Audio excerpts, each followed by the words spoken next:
আসসালামু আলাইকুম। আমি মোহাম্মদ শাকওয়াত হোসাইন। আমি রংপুর জেলার থেকে বলতেছি। আমি পেশায় একজন মেডিকেল অ্যাসিস্ট্যান্ট। বর্তমানে আমি আপডেট কেয়ার হসপিটালে সিনিয়র ওটি অ্যাসিস্ট্যান্ট হিসেবে জব করতেছি।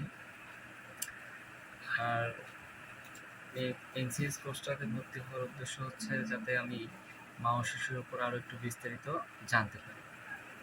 আমার রোল হচ্ছে 05 052613। আর আমি ডক্টর শরীফুল ইসলাম স্যারের কাছ থেকে এই কোর্সটা শিখছি। স্যার অনেক ভালোভাবে শিখাইছে। কোর্স শেষে বিভিন্ন ধরনের প্রশ্ন করা গেছে এবং সবার উত্তর সঠিকভাবে দিয়েছে, বোঝানোর চেষ্টা করেছে। আমি কথা বলতে চাচ্ছি গর্ভাবস্থায় বিভিন্ন ধরনের জটিলতা বা সমস্যা নিয়ে। গর্ভাবস্থায় বিভিন্ন ধরনের সমস্যা হয়ে থাকে। এর ভেতর খুব কমন সমস্যাটি হচ্ছে রক্ত শূন্যতা বা অতিরিক্ত বমি।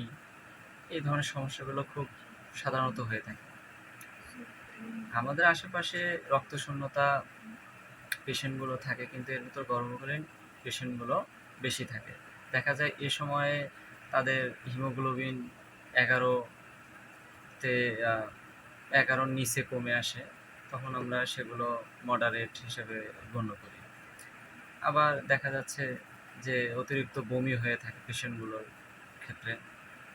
আবার এ সময় অনেক পেশেন্টের উচ্চ রক্তচাপ অথবা ডায়াবেটিস এই ধরনের সমস্যাগুলো হয়ে থাকে। আমরা সেগুলো চিকিৎসা হিসেবে আহ, ডাক্তারের পরামর্শ নিতে পারি এবং আমরা এখানে শিখেছি কীভাবে কী করতে হবে।